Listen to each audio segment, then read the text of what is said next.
O segredo não está em fugir dos impostos, mas em compreender o sistema e usá-lo a seu favor. Bem-vindos ao DB Talks e o tema hoje é planejamento tributário. Para conversarmos sobre esse tema, estamos recebendo aqui hoje o advogado, professor e empresário Dr. Gustavo Reck, um dos melhores tributaristas do Brasil.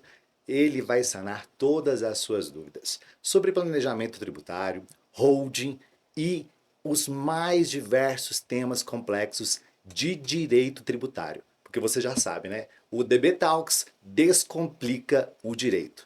Seja muito bem-vindo, Gustavo Reck. Obrigado, meu amigo. Satisfação enorme estar aqui com você hoje. Amigo de longa data, profissional que eu tanto admiro. Inovando mais uma vez, trazendo aqui o DB Talks para descomplicar a vida aqui agora do contribuinte. Justamente, do contribuinte. E Gustavo, eu posso chamar ele de Gustavo, viu, gente? Porque ele é meu amigo, então eu tenho essa liberdade. Gustavo, explica para o pessoal que está assistindo a gente o que é o planejamento tributário. Pessoal, planejamento tributário é você utilizar dos mecanismos legais, lícitos, para pagar menos tributo. Basicamente é isso. Você, cidadão, você, empresário, tem a legislação à sua disposição para poder reduzir a carga tributária. Eu poderia trazer vários dados aqui para poder mostrar para o contribuinte brasileiro o tanto de tributo que nós pagamos. Tem um site que vale a pena você consultar que chama Impostômetro. Nós brasileiros já pagamos agora, nesse momento que nós estamos gravando, mais de 3 trilhões de tributos. Então imagina pagar isso tudo sem nenhum tipo de estudo, sem nenhum tipo de planejamento. Certo. Gustavo, chegam pessoas no seu escritório questionando como é que eu faço para sonegar impostos? Qual é a sua reação quando um cliente chega dizendo que não quer pagar imposto? Quase de desespero. Porque, obviamente, nenhum cidadão brasileiro, nenhum cidadão no mundo, né, gosta de pagar tributo.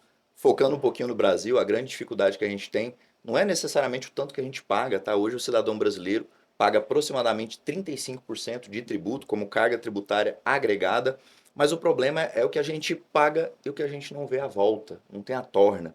Então o cidadão brasileiro ele tem aversão ao pagamento de tributos, sendo que o tributo que vai disponibilizar a ele segurança pública, saúde, segurança e etc. E aí exatamente essa falta da contraprestação que gera esse problema. Só que eu tenho falado isso de forma muito repetida. A era da sonegação já passou, já acabou. O contribuinte hoje ele não consegue mais sonegar tributos. A gente tem um prazo no direito que chama prescrição, ele é um prazo de 5 anos para o tributo. O contribuinte ele não pode ficar tranquilo fazendo coisa errada enquanto esse prazo de 5 anos não passar. Então é fundamental que a sonegação não seja o norte dele, mas sim o planejamento. Gustavo, você pode nos dar um exemplo de um planejamento tributário bem sucedido? Sim, vários, na verdade, né? A gente consegue enxergar bastante isso em qualquer frente. Para pessoa física, para pessoa jurídica, eu vou escolher uma aqui de uma pessoa física que estava vendendo uma propriedade rural. Quando você vende um bem que você adquire e você lucra com esse bem, você paga um imposto chamado imposto de renda no ganho de capital. A alíquota desse imposto parte de 15%. Então, qual é a matemática? Você comprou um imóvel de R$ 1 milhão e vendeu por R$ 2 milhões, você tem um lucro de 1 milhão, sobre esse 1 milhão você tem uma tributação de 15%. Ou seja, nessa conta que eu estou fazendo, a gente não gosta de matemática, mas R$ 150 mil. Eu recentemente atendi uma cliente que havia adquirido uma propriedade rural há mais de 20 anos, 780 e poucos mil reais era o valor que estava declarado no imposto de renda dela, e ela estava vendendo essa propriedade por R$ 29 milhões. Seriam mais de 5 milhões de imposto de renda sobre o ganho de capital, porque a alíquota dela, inclusive, era maior, é uma alíquota progressiva. Depois que a gente fez o planejamento, obviamente, reforço, sempre com toda a legalidade, só com aquilo que a legislação autoriza, ela pagou R$ 760 mil. Então, uma Nossa, economia de mais de R$ 4 milhões. Então, gigante. veja que a sonegação, ela não precisa ser um caminho. Excelente. E agora nós vamos falar de um tema que você que está nos assistindo com certeza já ouviu falar. Holding. Holding. Compensa criar uma holding? Todo mundo tem que criar uma holding? Vamos desmistificar a palavra holding, o tema holding, Gustavo. Vamos lá, primeira coisa que vale a pena a gente dizer é que holding, pessoal, ela é uma empresa. A holding é uma empresa como qualquer outra. Se a gente fosse pegar a origem da palavra, holding quer dizer segurar, reter. Então a ideia que as pessoas têm em relação a holding seria, palavra que eu abomino, blindagem patrimonial. E blindagem patrimonial não existe, existe proteção patrimonial. Eu sempre falo um exemplo para blindagem. A gente está com alguns cenários, infelizmente, de guerra no mundo. Se você pegar um tanque blindado e enfiar um míssil nele, ele vai explodir. Então, em algum momento, essa blindagem não vai resolver. Mas para ficar claro para o pessoal, holding, pessoal, é uma grande ferramenta de negócios, uma grande ferramenta de gestão empresarial e uma grande ferramenta sucessória, mas ela não é para todos. Em A que holding, situações não compensa criar uma holding? nós temos especialmente um cenário macro que deve ser analisado quando a gente vai falar da criação, seja de uma empresa, seja de uma holding, seja de um planejamento sucessório. Não existe uma coisa isolada. Não é a quantidade de patrimônio que você tem, né? A quantidade de familiares que você tem. Então é um contexto todo que deve ser avaliado para ver se essa tal holding vale a pena. E eu até cito isso, né? As pessoas tratam holding como se fosse uma coisa chique, fosse uma coisa nova, mas ela está regulamentada na lei da SA, década de 70. Então ela não é uma coisa nova. O Grupo Roberto Marinho fez holding desde a década de 80. Então, quando que holding não vale a pena? Não existe uma receita de bolo, porque cada caso é um caso, mas eu posso dizer com tranquilidade. A pessoa que tem um imóvel, a pessoa que tem um patrimônio de 500 mil reais, de 1 milhão de reais, 2 milhões de reais, dificilmente a holding vai fazer sentido. Porque o que a gente tem que ter em mente é que você deixa de ter uma gestão pessoa física e você passa a ter uma gestão de pessoa jurídica. Então você tem contabilidade mensal, você tem conta bancária mensal, você tem que fazer gestão financeira dessa empresa. Então você traz custos e você burocratiza algumas questões. Então holding de fato não é para todos. Não quer dizer que a pessoa que tem apenas um imóvel, apenas um patrimônio, que ela não pode planejar a vida dela. Então quer dizer que a holding ela pode ser utilizada tanto para um planejamento tributário, como também para um planejamento sucessório, né? Inclusive para que os futuros herdeiros não tenham que pagar aquele imposto que realmente é um imposto altíssimo, né? O ITCD. Exatamente. Quando a gente fala de TCD, nós temos dois grandes atos. Causa-mortes, que é o que a gente chama, né, do imposto do inventário.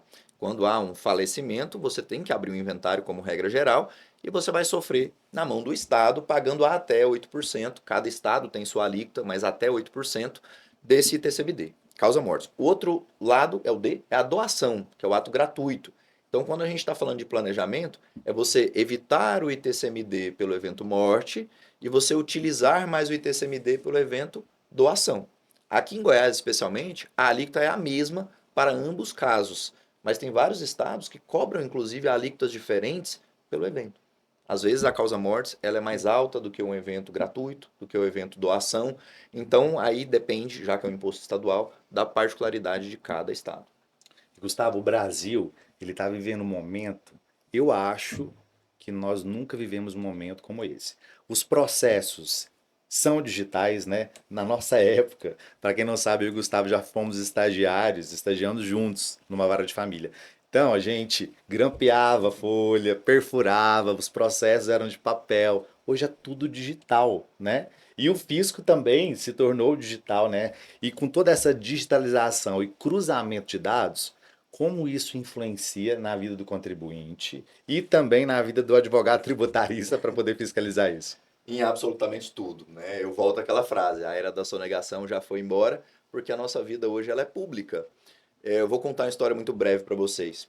A reforma tributária está acontecendo, ela foi aprovada no final de 2023. Nós estamos já iniciando no ano seguinte a transição da reforma tributária. E eu tive a oportunidade de participar de vários grupos de estudos, um inclusive a convite de um senador da República, e ele nos conectou com o ministro da Economia da Espanha. E nessa Legal. conexão, ele foi explicar o que era o IVA, porque é um modelo que o Brasil quer adotar, o Imposto sobre Valor Agregado, uma unificação na tributação. E lá para o final da reunião ele falou o seguinte: tudo que a gente sabe sobre IVA está à disposição de vocês. E A o que é gente IVA? Imposto sobre Valor Agregado. Certo. Posso dar mais detalhes daqui a pouco. Então ele falou: a gente sabe tudo sobre IVA, a gente já testou tudo, mas se tem uma coisa que o Brasil está anos-luz à nossa frente é na questão de cruzamento de dados, de tecnologia para cruzamento de dados e tecnologia para absorção de dados. Então hoje, quando você faz um negócio e você escritura um imóvel, o cartório ele é obrigado a mandar uma declaração e ela informa a Receita Federal. Hoje, quando você, pessoa física, transfere de qualquer forma, Pix, TED, DOC, saque, R$ 2.000, acima de R$ 2.000, automaticamente o banco informa para a Receita Federal. Para a pessoa jurídica, esse número é de R$ 6.000. Hoje, 100% do Pix aqui no estado de Goiás ele é auditado. Fora as centenas de obrigações acessórias que pessoas físicas e jurídicas têm que cumprir todos os dias. Então a era da sonegação está com dias contados, porque a nossa vida é um BBB.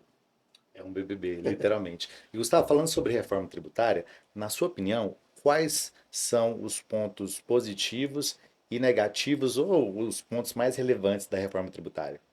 Essa reforma, gente, a gente de fato pode chamar de reforma, porque ela muda o sistema tributário brasileiro. Nós temos um grande desafio. O desafio é a conjugação desses sistemas. Porque o sistema de hoje é o sistema de 1988. Vem um sistema novo agora de reforma tributária e eles vão coexistir numa regra de transição por mais de 8 anos. Então, até 2033, nós teremos a morte de alguns impostos que nós conhecemos, por exemplo, o ISS, Imposto sobre Serviço, que você, prestador de serviço, paga, e do ICMS, imposto que todos nós pagamos com qualquer coisa que você comprar uma água, comprar um celular, você paga ICMS. Eles vão morrer e vão virar o IBS, Imposto sobre Bens e Serviços.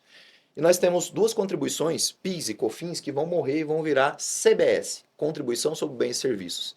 Então começa assim e eles vão fazer uma transição De forma gradativa. de forma gradativa durante esses 8 anos. Então nós temos já um grande desafio de dois sistemas complexos coexistindo. Você, cidadão, pessoa física, pessoa jurídica, precisa se preparar para essa transição. Mas vamos lá. Pontos positivos. Existe uma tendência de desburocratização. E uma das coisas que a gente sempre pediu, falando de reforma tributária, seria isso: tornar as coisas mais simples. Hoje o Brasil ele gasta, o empresário, ele gasta mais de 1.500 horas do ano só para cumprir as suas obrigações acessórias. Se você comparar com o modelo americano, lá 130 e poucas horas. Então o Brasil é de fato muito burocrático. Existe uma tendência de trazer também mais justiça fiscal, os tributos serem mais progressivos. O que quer dizer isso? Falando simples, quem ganha mais vai pagar mais, quem ganha menos vai pagar menos. Acabamos de ter uma aprovação no Congresso que ilustra isso. Você que ganha até R$ 5.000 por mês, agora estará isento, dispensado do pagamento do imposto de renda. Do outro lado, a pessoa que foi chamada de alta renda, quem ganhar acima de R$ 50.000 por mês, terá um adicional de imposto de renda, de 2,5%, chegando até 10%. Então esse é um lado que é uma tendência positiva. Negativa vem pela mudança, pela dificuldade, mas eu prefiro ver para crer e aguardar ser nos próximos capítulos. Com certeza. Gustavo, para o nosso telespectador e ouvinte que está aqui conectado com a gente no DB Talks, que enfrenta um processo administrativo fiscal. Existe solução para regularizar, parcelar? Qual é a dica que você dá para esse nosso ouvinte? Perfeito. Pessoal, existe uma regra no direito que chama devido processo legal. Para não ficar técnico demais, você que tem um processo, você tem um direito de defesa. Qual que é o grande detalhe? Todo processo tem prazo. Então a primeira coisa que a gente costuma fazer quando uma pessoa tem um auto de infração, tem um processo administrativo, tem um judicial, uma famosa execução fiscal, a gente pede cópia desses processos para poder analisar quais são as possibilidades e se existe prazo aberto para a defesa. Como consectário, além dessa situação da própria defesa, hoje nós temos vários programas que os governos, nas suas esferas municipais, estaduais e federal, trazem de regularização. E aí trazendo informação quentíssima, porque foi aprovada agora, essa semana, meu amigo. Tem um programa aqui em Goiás que está sendo instituído que chama Quita Goiás. E esse programa vai oportunizar todo contribuinte goiano de regularizar os seus débitos tributários com descontos de até 70%. Isso vale para débitos agora acima de R$ 500.000, para ITCMD, esse imposto que a gente falou, da herança, né, da sucessão, e para o ICMS. E abaixo de R$ 500.000 nós teremos a partir de dezembro, pessoa podendo regularizar também o IPVA. Então vale a pena você acompanhar, chama transação tributária. Sim. Gustavo, muitos não sabem, mas algumas pessoas, sem saber, pagam impostos a maior, pagam impostos indevidos, né? E aí entra a questão da compensação tributária, né? Você podia discorrer sobre esse assunto para o nosso telespectador? Sem dúvida. E primeira coisa, pessoal, é importante que você esteja bem acompanhado, bem assessorado, para que você não pague mais. Mas você, como contribuinte, você tem à disposição essa restituição. A gente chama de repetição de indébito. Tudo aquilo que você paga indevido, paga a maior, você tem direito de restituição.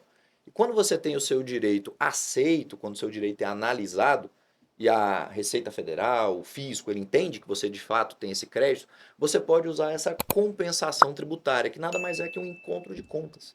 Eu tenho um débito e eu tenho um crédito. Ao invés de eu ter que pagar esse débito, eu posso fazer esse encontro de contas, que é a compensação. Então vale muito a pena você olhar tanto para a sua pessoa física, mas principalmente isso acontece muito em pessoas jurídicas, se a sua empresa não tem algum crédito, não tem algum tributo que foi pago indevido, porque você tem direito à restituição. E para isso, gente, você precisa contratar um advogado especialista em direito tributário para realmente fazer essa análise, essa averiguação se o imposto está sendo pago da maneira correta ou não. Gustavo, a gente sabe que o Brasil possui uma das maiores cargas tributárias do mundo. E o planejamento tributário, na sua visão, ele é visto como um privilégio ou o planejamento tributário é visto como um direito do contribuinte? Eu diria que é quase uma questão de sobrevivência, o planejamento tributário. Mas é direito do contribuinte, tá, pessoal? O cuidado que a gente precisa é, de fato, a gente trabalhar com aquilo que a legislação autoriza. Infelizmente, eu falo muito isso, tem muitas pessoas hoje no mercado vendendo facilidades. Então, tudo está na internet. Então, você vai lá e vê um vídeo de uma pessoa que está divulgando que você pode fazer isso, pode fazer aquilo, e tem muita coisa que não é verdade, especialmente que coloca a vida do contribuinte em risco. Tem que lembrar vocês o seguinte: tudo que você faz errado na esfera tributária vem acompanhado de uma multa, de uma penalidade, que parte de zero, mas vai tranquilamente a 100, 150%. A sua conta pode mais do que dobrar.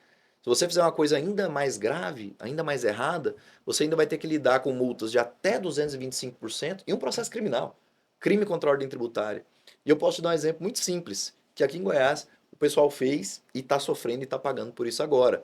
As pessoas que compraram veículos elétricos, veículos híbridos, foram sugeridas para registrar esse veículo no DF, no Distrito Federal, porque lá existe uma isenção para o veículo elétrico, para o veículo híbrido, ou seja, você não pagaria IPVA. Me falaram isso essa semana, você Foi, acredita? olha Que eu tô só. querendo comprar o BID Song Plus e me Aham. disseram isso. É, Vai comprar lá em Brasília. isso vai dar um problema. Então, que bom, já vai Oh, servir. O que que aconteceu, pessoal? As pessoas fizeram isso nos últimos anos, especialmente com a vinda da BYD, da GW, né, que foram as primeiras marcas chinesas aqui, mas seria para qualquer veículo híbrido ou elétrico, e foram lá para o DF para registrar o veículo. Você tem um negócio que chama domicílio tributário. Se você mora no DF, se você tem negócios no DF, se você tem empresa no DF, se você tem domicílio no DF, isso não é problema. Isso é o bom e velho planejamento tributário sendo executado. Mas se você não tem, se todos os seus negócios são em outra cidade, são em outro estado, exemplo, Goiânia, Goiás, isso é uma sonegação. Então, eu vi várias vezes contribuintes relatando para mim o seguinte: mas o próprio vendedor do carro me falou isso. O meu amigo fez e falou que não teve problema. A gente entra naquele prazo de 5 anos. Então, para o fim da história, o que o Estado de Goiás fez? Notificou todas essas pessoas que não tinham vínculo com o DF, que não tinham domicílio tributário, para que elas regularizassem a situação, sob pena de multa de mais de 100%, além do crime contra a ordem tributária. Então, você que não tem domicílio no DF, nesse exemplo que eu estou dando, para você isso é uma sonegação. Para você isso pode gerar um crime contra a ordem tributária. Então, às vezes você vai economizar o IPVA, às vezes você quer pagar menos ali, fazendo a conta, porque é salgado, IPVA é salgado, e você está abraçando um crime contra a ordem tributária. Já é um outro nível de problema. Então, foram mais de 500 notificações para veículos elétricos e mais de 300 notificações para veículos híbridos, e essas pessoas estão agora, pelo menos, com a oportunidade de autorregularização, mas vão pagar o IPVA que ficou para trás, mas uma multa muito alta. é, realmente, realmente. Você gostou dessas dicas do Dr. Gustavo Heck? Gustavo, como é que as pessoas fazem para te acompanhar nas redes sociais? Eu já acompanho, eu já assisto todos os vídeos que você posta lá, né, de novidades, tudo de novo no campo do direito tributário. Como é que as pessoas fazem para te acompanhar? Meu Instagram, pessoal, é dr de doutor, dr.gustavoreck, R-E-Q-U-I. Lá eu procuro trazer notícias para vocês sobre o dia a dia do direito tributário, sobre economia, sobre mercado, sobre negócios, porque são temas que estão intimamente conectados. Então, se você quiser ficar atento, se você quiser ficar atualizado com o dia a dia do seu país, da sua vida financeira e dos seus tributos, segue a página. Eu já sigo, então já segue o Dr. Gustavo Reck aí também, tá bom? Gustavo, foi uma honra te receber aqui no DB Talks. Muito obrigado por participar desse projeto. Você sabe o quanto é especial para mim. E obrigado por compartilhar esse conhecimento, né, com as pessoas, porque eu acho que conhecimento tem que ser compartilhado, né? E eu tenho certeza que você que está nos assistindo, né, se esclareceu de tantas dúvidas, planejamento tributário, holding, né? Resolvemos tudo. Muito obrigado, meu amigo. Eu que agradeço. Conhecimento liberta, meu amigo, e especialmente nos dias de hoje, é fundamental que as pessoas busquem conhecimento e informações que são sérias, que são verdadeiras. Eu aguardo ansiosamente um convite para outra rodada, porque esse tema é inesgotável Infinito. e infinito, e eu sei que a dúvida nunca acaba sobre esse tema de direito tributário. E novamente parabenizo pela iniciativa desse programa, dessa informação que você leva de forma descomplicada. Obrigado. Gostou desse episódio? Então, compartilhe com os seus amigos, com a sua família, com quem precisa entender um pouquinho de direito tributário. E até o próximo episódio. Tchau!